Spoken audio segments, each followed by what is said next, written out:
This video is freemium, so head to lotuseaters.com for the full video. Hello and welcome to a premium podcast of the Lotus Eaters. Today we will be discussing human augmentation technology.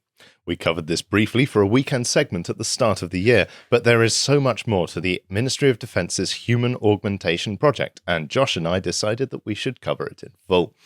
What we are about to describe may seem utopian or dystopian, science fiction or even science fantasy, but the writers assure us that this tech is coming.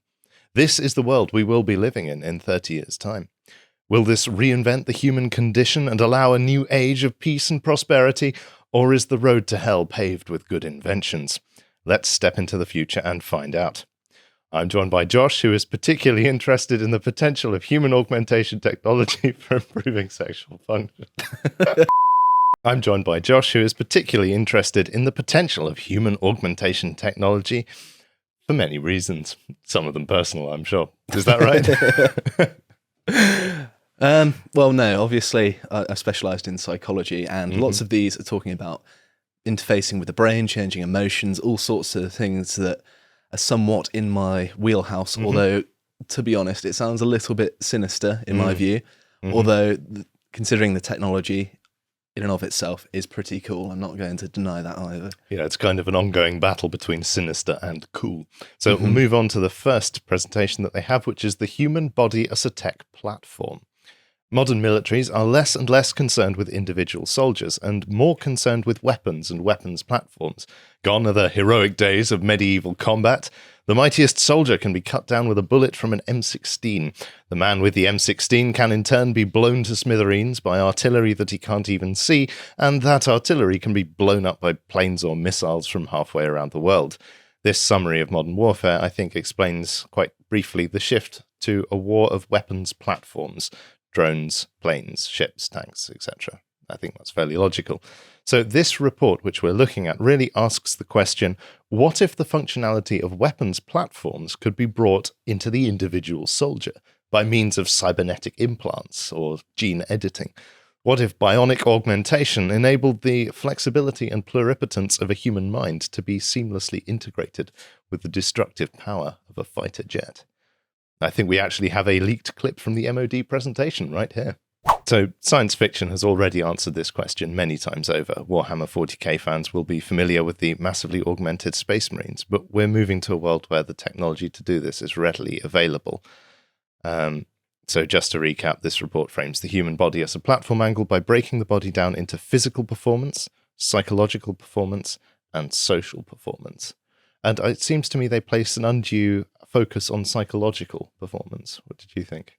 Well, I was under the impression that because the physical performance standards are more easily testable and the psychological standards, other than, of course, simply passing the physical training, are harder to measure, they want to have things in place that ensure the same level of guarantee in psychological capability that they find in physical capability, because they have all of these physical tests for soldiers that are incredibly difficult a lot of the time, whereas it's more difficult to test someone psychologically. Like, how can you really tell whether someone holds their nerve in a firefight, whether they're going to go out and rescue one of their friends who has been shot in the leg, say, risking their own life in the process? How can you actually guarantee that this is something that they're going to do and maximize their potential as a soldier? And I think that this is addressing a potential shortcoming of soldiers,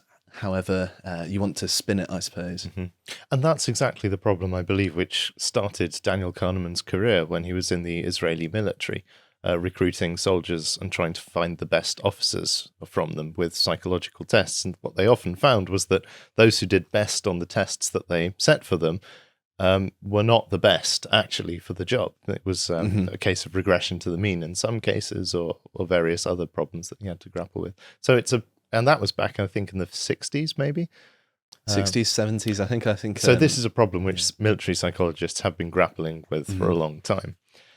Now, there's quite a few technologies to talk about in this report, and honestly, this should be pretty good inspiration for anyone interested in writing sci-fi. We're going to start with the immensely controversial genetic engineering, then touch on sensory augmentation, then psychological augmentation and brain-machine interfaces. We will then discuss physical augmentation, such as exoskeletons, health and medicine applications, and, of course, ethics. We'll then wrap up by discussing the timeline of technology adoption proposed in this report and compare it to our best guesses. So, without further ado, let's edit some genes. Oh, right. So they quite optimistically titled this segment Omnipotent Technologies, which isn't sinister at all.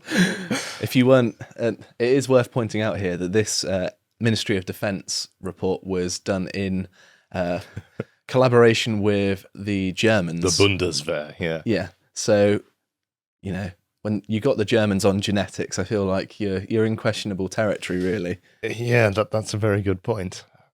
As they put it here, genetic technologies could have application in all areas of human augmentation. For this reason, we have classified it and other technologies with a similarly broad scope of application as an omnipotent technology. In other words, it can potentially do anything. Mm-hmm. I mean, yeah, we'll just let that sink in for a moment. So I'm running through the possibilities in my head. Well, that means that they're willing to alter any gene, right? Mm. As long as it gives you some kind of military advantage, then it's not beyond considering. So that could be like a third eye or 12 extra arms or 20 fingers on each hand. Scales, Yeah. skin, I don't know. Gills. Mm. Wow. That might be quite useful, actually. Yeah, no longer would the Israeli military have to allegedly train dolphins to do its dirty work. It's funny because I've actually heard about the Chinese already looking at kind of breeding super soldiers and things of that nature. So it seems like a response to that the Chinese are already trying to do similar things, although I would question how successful they're going to be. Well, one thing they mention again and again in this report is that most of the actual innovation is coming from the private sector. And China does not really have a very good or very innovative private sector necessarily. Well, even though it's still very I would powerful. even argue that do they really have a private sector at all? That's also a very good point. They have these sort of quasi-private, quasi-public entities like Huawei, for example, which have a huge amount of state oversight. Yes, it'll more likely be something like Metaverse or Facebook or Google or Microsoft that comes up. Oh, with yes, it. That's reassuring, isn't it? Yeah, it's going to go great then, isn't it? So let's go for a little primer on genetic engineering. Genetic engineering refers to modification of reproductive cells, germline engineering, or cells in the grown organism, somatic modification. Germline enhancement affects all cells in the organism and the change is heritable, meaning it can be passed on to the next generation. So we're talking about, for example, particular edits, alterations to an embryo such that it will pass on to the offspring of that individual. This is really interesting because, of course, if you say you went into the military and they give you these modifications, well, aren't you creating some kind of soldiering class of people? Because they're going to pass on these alterations onto their offspring. That's kind of mind-blowing, isn't it? It is. That's being considered by our government right now. That they're going to essentially create some kind of almost like caste system style. Here is our military class of people. Now, I don't want to jump the gun here because, as we will discuss later in the podcast, a lot of this stuff, particularly germline enhancement, is way off, decades off. So don't worry, you are safe for now. It's probably the best thing. I don't want people jumping to conclusions based on this, but there is still some spooky stuff in the works. Somatic gene modification, on the other hand, affects only the target cells and the cells descended directly from them, and is thus limited to the individual subjected to the treatment. So this seems much less ethically problematic, doesn't it? Because, okay, you signed up to be a soldier, we're going to change your genes, you agree to it, you get paid, you fight the wars, and your kids don't have scales or gills. Seems less ethically troublesome, doesn't it? Well, I mean, if the option was that you pass on all of these like mega muscles onto your kids, surely that's kind of desirable in a way. It is, but then there is a question which comes here, which is who actually owns the intellectual property for these gene modifications? Yeah, of course. Because it's entirely possible that you have, I don't know, a Pfizer Gills gene modification, and all of a sudden you have to pay a license fee for that. What happens if you don't pay the license? Do your children have to pay as well? You know, there's a lot of actually extremely troublesome economic ramifications to this kind of technology, particularly when you get involved with copyright and intellectual property. Yeah, it's one of those things where, especially when you get to things like brain-computer interfaces, and say you're even replacing a biological thing or sensory, say for example an eye, you get a bionic eye, which is the domain of science fiction at the minute, but you could have this eye that's clearly superior to your biological eye, but then say you don't pay your upkeep, your subscription fee, and then they turn it your off. vision off. Yeah. Yeah. That's pretty daunting. Right. You keep paying your subs or we'll make you blind or deaf or dumb or unable to eat. Your digestive tract will stop working. You can see where the ethical implications come in, right? Do you even own yourself at that point? Absolutely not. Well, especially if you get, either the government or private companies changing your genes, changing your body parts. Well, they at least have a claim to it there, whereas otherwise they didn't, which is kind of a disturbing line of progression. That's a disturbing line of thought, yeah. But we're still a way off, as I reiterate. Somatic modification or gene therapy to treat or prevent disease is still experimental, although there have been significant improvements in recent years.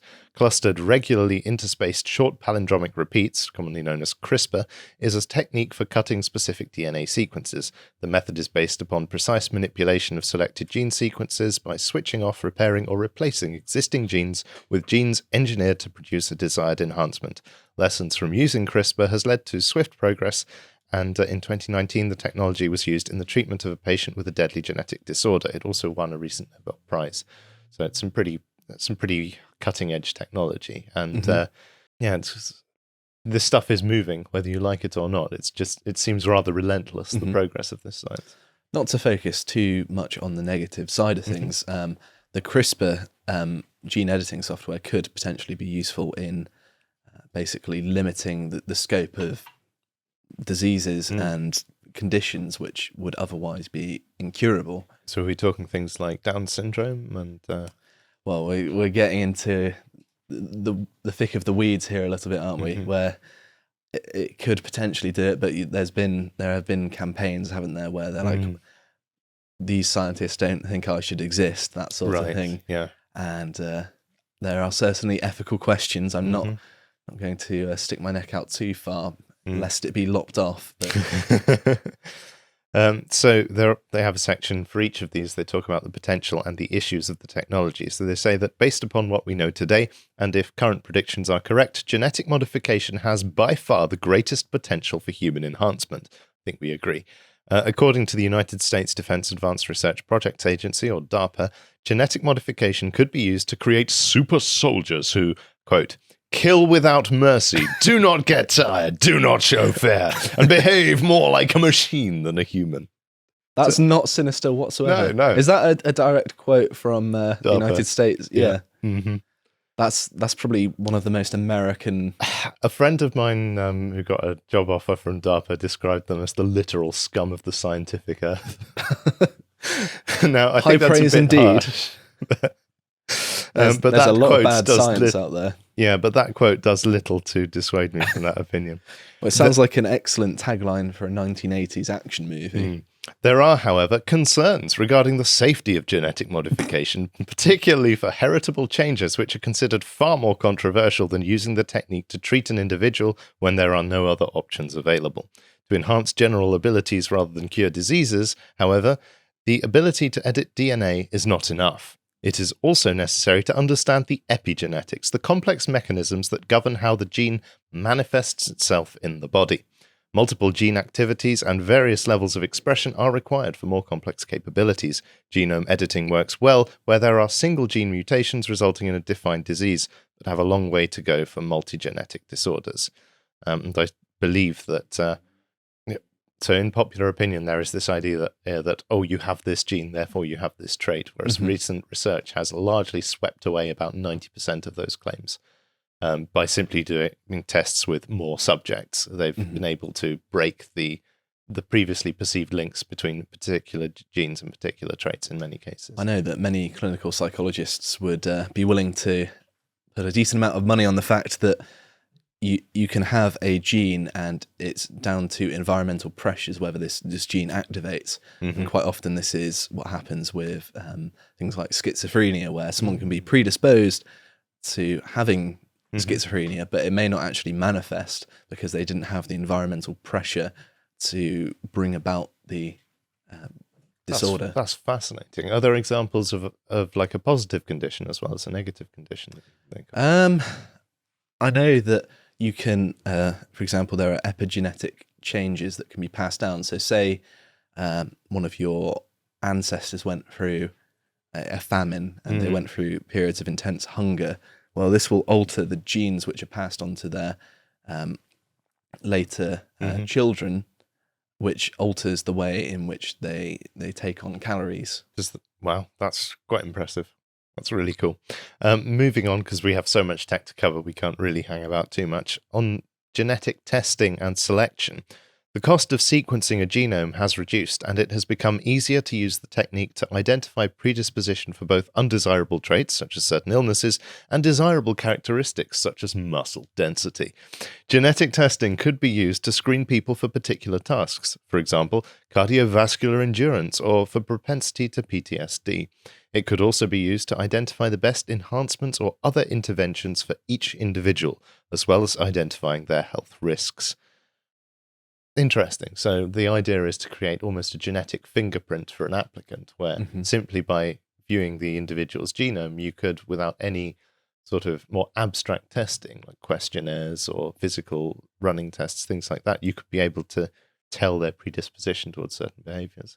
I know, at least in the realm of psychology, this is probably quite a long way off. We've not really got the link between, okay, this gene is linked to this behavior. That's a very long way off. And I would even question whether there is even a direct link. There's so much noise going on in the kind of in between each of those stages that it's difficult to have any predictive utility. Yeah, no, absolutely. It does make me suspect, though, knowing scientists, they will persuade themselves that they have certainty in this field long before they actually do. Yes, I can certainly believe that. Which in the field of genetic modification I find particularly alarming. Genetics could be used to select embryos for intelligence by 2050, they say. While selection during normal in vitro fertilization, IVF, is unlikely to have a significant effect, if a process of in vitro iteration, where multiple generations are generated and selected, is used, this could lead to radically more intelligent people emerging. Although that on the surface sounds really good, yeah, it also sounds sinister. Yes. I mean, how do you? I'm somewhat taken aback. Yeah, me too. But to just refresh on something a bit more positive, the previous thing, looking at people's supposed genetic predispositions and things like that, it can be regarded as something quite good in a way, because it shows the biological limits in which it's possible to put them through certain things, and particularly in the military. You don't want to push someone beyond a limit and then they get hurt. So from an ethics perspective, that could actually be something that is actually more ethical than currently, which is, I'm pointing that out particularly because that's not going to be a running theme throughout this document, I don't think. No, I don't think so. They do sort of skate around the ethics, but they do mention it. So whether this actually happens is dependent on many unknowns, they continue, including acceptance of the technique and technical feasibility. For example, gaining sufficiently large training data sets of genetics and how intelligence is manifest. So I'm getting the impression this is written by someone more on the sort of machine learning, big data side of things, where there is this sort of slightly religious belief that anything is possible with a data set that's good enough and large enough. Interesting. And in potential, they say that whilst genetic testing and selection could play a major role in human enhancement, it is dependent upon significant increases in our understanding of the roles genes play in human development, and the role that other factors such as environment and nurture play. The fields of statistics and probability will have an important role to play if the potential of genetic testing and selection are to be realized. Legal and ethical issues will also play a crucial part. No doubt. No doubt indeed. And I'm surprised they felt the need to specify that statistics and probability will play an important role, because how else are you going to measure these sorts of things mathematically and reliably? I mean, that goes without saying, but okay. I'm being a pedant now, which isn't. Well, you have a particular useful. attachment to your statistics as well. Which is, I do, yeah, that's true. So that just about wraps up our discussion of gene editing, and now we move on to slightly less sinister stuff, but only slightly. But this is my favourite section now, sensory augmentation. If you could have a sensory augmentation, what do you think it would be? That's a good question. I don't know. So I'll run through their definition while you're thinking. Okay. Sensory augmentation aims at extending the sensory range or acuity, either by using gadgets or wearables to transduce external information to the human senses, for example, converting infrared light to visible light, or modification of the senses themselves. Night vision. There we go. Night That's vision pretty is cool. pretty cool, yeah. I'd quite like to see infrared, I think. I think it would give you a whole new perspective on life. What would the advantage of that be, though? Like, I suppose infrared, isn't that a form of It is radiation? a form of night vision in a way. Okay. I think actually a lot of night vision stuff uses infrared. Okay. I would have to check. I haven't looked into it too much. So John points out that you can see footprints from prey, and eagles can see infrared. So that's There we another go. use. So if we're going hunting, When I'm going flying with my genetically modified wings, I can look down and spot my prey from miles away. That sounds good. So they continue. Gadgets and wearables can be used to transduce external information to the visual, auditory, and tactile senses. Vibrations of low magnitude from distant vehicles can be detected by foot-mounted sensors and translated into vibrations in the shoe. So I think elephants' feet actually do this, which is probably the inspiration. They have extremely sensitive feet, and they can tell if there's another elephant from miles away. Now, I can probably tell if there's another elephant from miles away because they're so heavy, but there we go. But they can tell from the vibrations, apparently. Like that, you're really underselling their foot sensitivity there. Yeah. But it's been proven that it's useful socially because they can tell where the herd is, for example. I imagine they'd probably be able to tell by the footfall which elephant is which as well. Having lived in a shared student house, I can do the same. That's quite likely. Yeah, so can I. Whenever you live in a house with someone, you can tell who's moving about just by the footfall. It's a given. Natural human thing. So those vibrations can be translated into 3D audio sound that provides a directional cue. Someone's been watching Star Wars. Chemical sensors detecting improvised explosive devices can alert the soldier using any or all of audio, vision, vibration, or even olfactory displays. Navigation can be enhanced by a vibrotactile belt that always indicates the direction of magnetic north. So they're throwing out ideas here, but this all seems really cool, kind of 007 Q go-go gadget type stuff. Although having super smell might be a bit rubbish, especially in a war. Yeah. It's like, there's a dead corpse over there. That stinks. Oh, horrible. Yeah. Oh, that soldier on the other side. Oh, they stink. They need to put on some deodorant. Right, but let's suppose you're, I don't know, tracking someone through a jungle, you could pick up their scent, and you'd know exactly where they go. Yeah, but it's not like you have just like a switch you can just flick and turn off your sense of smell. You're going to be cursed with maybe that forever. you can. Or no, that would be quite nice, actually. Well, for example, I'd like that for public transport. This is more about gadgets and wearables, so you could have like a nose extender, so you just put it on and off. It smells where someone is. And also that means traffic cone. That means you don't have to spend all of that time training a tracker dog to track someone down or detect drugs or whatever it may be. You just put your thing on. Yeah, he's definitely on crack. And off you go. A multimodal approach using more than one type of display type has the advantage that information can be accessed and absorbed by more than one sensory pathway. The brain extracts patterns of meaningful information from the sensory system, and this creates a combined experience of simultaneous stimuli. Simultaneous presentation may decrease mental workload and increase the chance of recognizing important phenomena that would otherwise be missed. With information filtering and enhancement, this has the potential of improving situational awareness while reducing workload and risk of overload. I think this is a particularly promising area because human senses tend to be really heavily filtered by your attention capacity. So there's lots of examples in psychology of things like inattentional blindness, where something that seems entirely obvious when you're looking for it. The classic example is the experiment of people passing around a basketball, and if you instruct the person to count the basketball passes, they miss someone in a gorilla suit walking through in the middle, beating their chest and walking out. So if you have some kind of means of expanding people's capacity to focus attention on multiple things, and this is a very promising thing, especially for a soldier. Oh, I think it is. Another thing it might be useful for is a pilot. So we heard the anecdote from Bo earlier about pilots transitioning from old school fighters like, say, the Tornado to the F-35 and feeling like they're not actually flying a plane, they're just managing this machine with lots of complicated systems.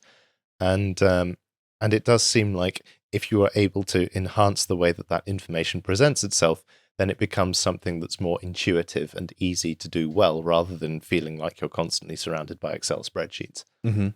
So yeah, I think that is quite promising. Another approach, they continue, is to transduce what is being sensed into a form that can be interpreted by the human senses. Sensory remapping, turning signals into information, is already in use. Due to the ability of the brain to adapt to new types of information, they say cortical plasticity, a large set of possible inputs may be usable. Methods could include adding new sensors or transducers and connections into the brain, perhaps also in combination with genetic therapy. One example is coating retinal cells with nanoparticles so that light in the infrared spectrum can be seen. There we go, you're sorted. Yeah, they've got me sorted, that's great. Just a quick note on cortical plasticity. I imagine many people don't know what that means, but basically parts of your brain, say you have a deficit in one area. The case study that I looked at when I was at university was that someone had lots of liquid in their brain, basically squashed it down, and certain areas of the brain ceased to function properly. However, other parts of the brain that wouldn't ordinarily deal with those sorts of functions basically took up the mantle. And this is based on that principle of cortical plasticity. Oh, that's really cool. That's an example. They also mention here augmented reality, which I spent a bit of time working on at university. Augmented reality is a technique for displaying different types of information in the user's field of view. The information is usually projected close to the eye with the help of glasses or helmet visor, but there are experiments to present information in the outside world as a hologram. With augmented reality, this information is presented so that it is geographically correct in real time, and symbology is used to highlight important information. Suggested actions, as determined by built-in artificial intelligence functionality, could aid the users in making decisions. By sharing information from other sources, such as group members, it will be possible to increase battle space awareness. Now, I haven't looked into the direct military applications for this, but the civilian applications seem to be already mature, like we could be seeing this technology in the next year or 2 or 5. And one particular application which is promising is, suppose you work at a power plant company, and you have a lot of power stations all over the place, and you have a handful of very expensive, highly trained specialist engineers who know how to fix everything and how everything works. Well, their time is expensive to you, the company. So what you've had to do up to now is when you have a problem, you have to send them out to some remote power station, and then they have to come all of the way back. And then the next day they go to another power station, they come all the way back. But what you could do this way is that if they've got, say, an augmented reality headset on, you can send some schmuck without any of the degrees down to the venue, and you could have the expert wearing a visor at home talk all of these different people through all of the different procedures so he can fix all of the problems remotely, and that makes him much faster. It means you don't have to hire more specialists, and it's a considerable improvement in efficiency for the company. So, yeah, that is quite a good idea, really, isn't it? But now we move on to your province, which is psychological augmentation. Well, I can't say I did much augmentation myself, but I know... Oh, they do include substances in there. Oh, dear. So, would you like me to read the first part? And my voice is getting slightly scratchy, so if you wouldn't mind, that would be great. So, psychological augmentation consists of improvements to cognitive, emotional, motivational, as well as sensory function. Cognitive augmentation aims to improve mental faculties, including memory, attention, alertness, creativity, understanding, decision-making, intelligence, and vigilance. The goal of emotional augmentation is to increase well-being and control over emotional states, while motivational augmentation works towards drive and focus. Psychological augmentation is historically and commonly associated with various types of substances and therapies. Emerging technologies in this area include brain interfaces, neurostimulation, and sensory modification. Yeah, so for me, this seems to go way beyond the remit of what I would understand psychology to be involved in, which is probably more my naivety than... yeah, these all sound very much like the things that I have studied, to be honest. But the idea that So this is psychological engineering. If you enjoyed this freemium preview, you can watch the full video at lotuseaters.com or click the link in the description.